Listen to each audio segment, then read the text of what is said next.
Operation Sindoor సందర్భంగా ఒక విషయం స్పష్టమైంది. అదేంటంటే అనుకున్నంతగా అంతర్జాతీయ సమాజం నుంచి ఇండియాకి మద్దతు రాలేదు పాకిస్తాన్తో గొడవలకు సంబంధించి.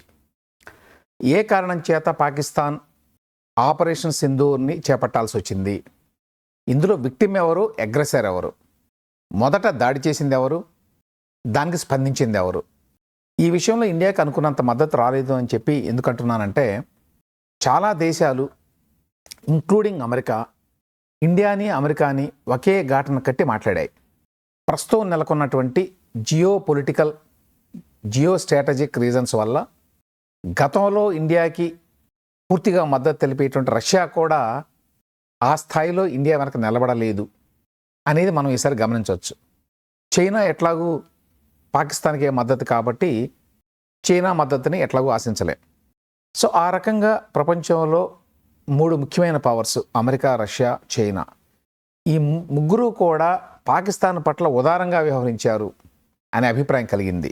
ఈ నేపథ్యంలో ఇండియా డిప్లొమాటిక్ అవుట్రీచ్ అంటే దౌత్యపరంగా ఆయా దేశాలకి ఏం జరిగింది, పెహల్గాంలో ఏం జరిగింది, గతంలో పాకిస్తాన్ ఏ విధంగా టెర్రరిస్టు సంస్థలను ప్రోత్సహించి ఇండియాలో టెర్రరిస్టు దాడులకు పాల్పడింది, ఈసారి కూడా అదేవిధంగా పాల్పడడం వల్ల ఇండియా ఏ విధంగా స్పందించాల్సి వచ్చింది అనే విషయాన్ని కానీ చెప్పడం మామూలుగా చెప్పడం కంటే కూడా ప్రజాస్వామ్య దేశం కాబట్టి ఇండియా అన్ని పార్టీలకు చెందిన వాళ్ళతోటి కమిటీలు ఏర్పాటు చేసి ఈ కమిటీలను ప్రపంచవ్యాప్తంగా ముఖ్యమైన దేశాలకు పంపించాలి అని చెప్పి నిర్ణయించింది.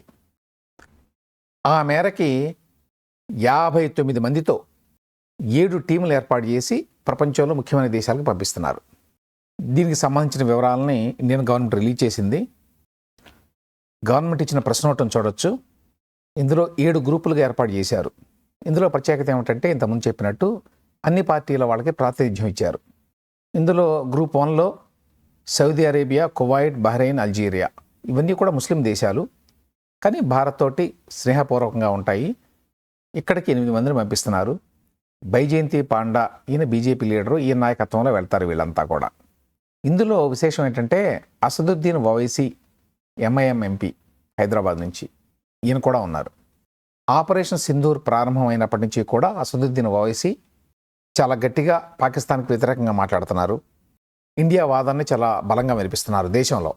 సో అటువంటి వ్యక్తిని Saudi Arabia, Kuwait, Bahrain, Algeria ఇట్లాంటి దేశాలకు పంపించడం సహజంగానే చాలా పవర్ఫుల్ మెసేజ్ని పంపించినట్టుగా ఉంటుంది.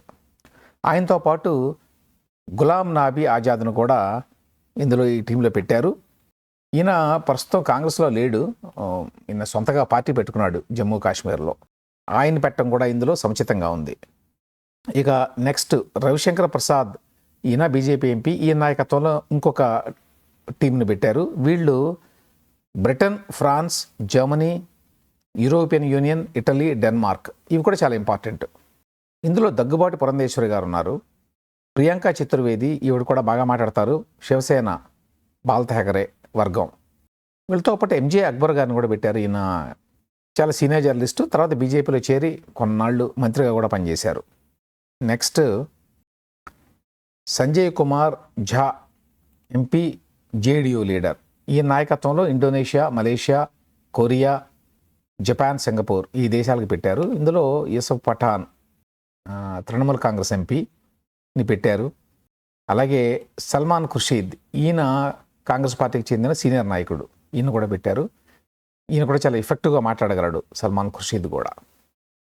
ఆ తర్వాత మరొక గ్రూప్లో శ్రీకాంత్ షిండే, వీళ్ళని Liberia, United Arab Emirates, Congo, Sierra Leone ఈ దేశాలకి పంపించాలని నిర్ణయించారు. ఇది మరొక ఇంపార్టెంట్ గ్రూప్. ఇదేంటంటే USA, Panama, Guyana, Brazil, Colombia ఈ దేశాల కోసం. ఇందులో ఆబ్వియస్లీ యుఎస్ఏ చాలా ఇంపార్టెంట్, బ్రెజిల్ కూడా ఇంపార్టెంటే. బట్ యుఎస్ఏ ప్రపంచ దేశాలకి వాళ్ళ పెద్దన్న కాబట్టి వాళ్ళని కన్విన్స్ చేయాల్సిన పని ఉంది. దీనికి డాక్టర్ శశి థరూర్ని పెట్టారు. దీనికి సంబంధించి ఒక కాంట్రవర్సీ అయింది. ఆబ్వియస్లీ బీజేపీ గవర్నమెంట్ ఆయనకు చాలా ప్రాధాన్యాన్ని ఇచ్చింది, కాంగ్రెస్ పార్టీ ఎంపీ అయినా. ఎందుకంటే యుఎస్ఏకి వెళ్లాల్సిన ప్రతినిధి బృందానికి ఆయన నాయకత్వం వహిస్తున్నాడు. దీని మీద కాంగ్రెస్ పార్టీ చాలా అల్లరి చేసింది. ఎందుకంటే కాంగ్రెస్ పార్టీని కేంద్రం అడిగినప్పుడు ఇట్లా కమిటీలు ఏర్పాటు చేస్తున్నాము, విదేశాలకు వెళ్ళి భారత్ వాయిస్ని వినిపించాలి, ఈ విషయంలో భారత వాదన ఏమిటి అనేదాన్ని సమర్థంగా వాళ్ళకి చెప్పి వాళ్ళని కన్విన్స్ చేయాలి, ఇందుకోసం మీరు పేర్లు పంపించండి. నలుగురు పేర్లు అడిగారు. ఆ నలుగురు పేర్లలో శశి థరూర్ పేరు లేదు. ఈ మధ్యకాలంలో శశి థరూర్ అంటే కాంగ్రెస్ పార్టీకి పడ్డంలా. కానీ నిజం చెప్పాలంటే ఈ పనికి శశి థరూర్ కంటే అర్హత కలిగిన వ్యక్తి మరొకరు లేరు. నిజానికి వీళ్ళందరికంటే కూడా 59 మందిలో 51 మంది పార్లమెంటేరియన్స్, మిగతా 8 మంది విదేశాంగ శాఖలో గతంలో పనిచేసిన వాళ్ళు, అంబాసిడర్స్గా, దౌత్యవేత్తలుగా వేరే దేశాల్లో పనిచేసిన వాళ్ళు. వాళ్ళందరిలో కూడా చాలా ప్రతిభావంతుడిగా, మంచి వాదనా పటిమని వినిపించగల సమర్థుడిగా శశి థరూర్కి పేరుంది. దానికి తోడు ఆయన జీవితకాలంలో ఎక్కువ భాగాన్ని ఐక్యరాజ్య సమితిలో గడిపాడు. అనేక పదవులు నిర్వహించాడు. చివరిగా ఆయన నిర్వహించిన పదవి అండర్ సెక్రటరీ జనరల్ ఐక్యరాజ్య సమితి. అంటే నెంబర్ 2 లాంటి పొజిషన్ అది ఐక్యరాజ్య సమితిలో. అందువల్ల అతనికి ఇటువంటి విషయాల్లో చాలా అనుభవం ఉంది. ఇంకొక ఇంపార్టెంట్ విషయం ఏంటంటే, దురదృష్టవశాత్తు అమెరికా ఇటీవల కాలంలో ఇండియాకి చాలా దగ్గరైనా కూడా ఎందువలనో మొన్న ఆపరేషన్ సింధూర్ విషయంలో భారత్ని, పాకిస్తాన్ని ఒకే ఘాటున కట్టి మాట్లాడింది. దానికి ఒక కారణం డొనాల్డ్ ట్రంప్కి పూర్తిగా అవగాహన లేకపోవడం అనుకోండి. ఆయన కొంచెం బాధ్యతారాహిత్యంగా మాట్లాడతాడు. సో ఈ విషయంలో నిజం చెప్పాలంటే ఇండియాకు ఒక సెట్ బ్యాకే డొనాల్డ్ ట్రంప్ ఆ విధంగా మాట్లాడడం, ఇద్దరితో మాట్లాడి యుద్ధాన్ని ఆపించాను అని మాట్లాడడం, ఇట్లాంటివన్నీ కూడా భారతదేశ విదేశాంగ విధానానికి నిజం చెప్పాలంటే సెట్ బ్యాక్. అటువంటి సమయంలో డాక్టర్ శశి థరూర్ లాంటి సమర్థుడైనటువంటి ఎంపీ ఈ విషయాల్లో ఆయన్ని ఎంపిక చేయాలి కాంగ్రెస్ పార్టీ, కానీ ఉద్దేశపూర్వకంగా ఎంపిక చేయాలి. ఇక్కడ ప్రాబ్లం ఏంటంటే, ఓకే, కాంగ్రెస్ పార్టీకి అధికారం ఉన్నది తమకు కావాల్సిన వాళ్ళ పేర్లు ఇవ్వడానికి. 4 పేర్లు ఇమ్మంటే అందులో శశి థరూర్ని పెట్టకపోవటం అనేది కాంగ్రెస్ పార్టీ ఎంత సంకుచితంగా ఆలోచిస్తుంది అని చెప్పడానికి పెద్ద ఉదాహరణ. ఎందుకంటే శశి థరూర్ అమెరికాకి వెళ్ళి అమెరికా నాయకత్వానికి భారత్ స్టాండ్ ఇది, పాకిస్తాన్ భారత్ ఒకటే కాదు, ప్రొవోక్ చేసింది పాకిస్తాన్, రెస్పాండ్ అయింది ఇండియా, ఇట్లాంటి విషయాలను చెప్పగలగాలి. దాన్ని చాలా ఎఫెక్టివ్గా చెప్పగల వ్యక్తి శశి థరూర్. అది ఆపరేషన్ సింధూర్ సందర్భంగా కూడా మనకు అర్థమైంది.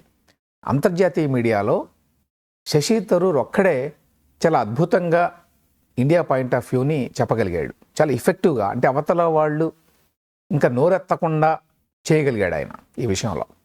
అటువంటి వ్యక్తిని మీకు పార్టీలో ఏదో సమస్యలు ఉన్నాయి కదా అని చెప్పి దేశ ప్రయోజనాలకు సంబంధించిన అంశంలో కూడా రాజకీయాలను చొప్పించి మీరు ఆ శశి థరూర్కి ఎట్లా ఇన్వైట్ ఇస్తారు, మేము ఇచ్చిన పేర్లలో ఆయన పేరు లేదు కదా, ఇది కాంగ్రెస్ పార్టీలో తంపులు పెట్టడానికి బీజేపీ చేసిన ప్రయత్నం అని విమర్శించారు.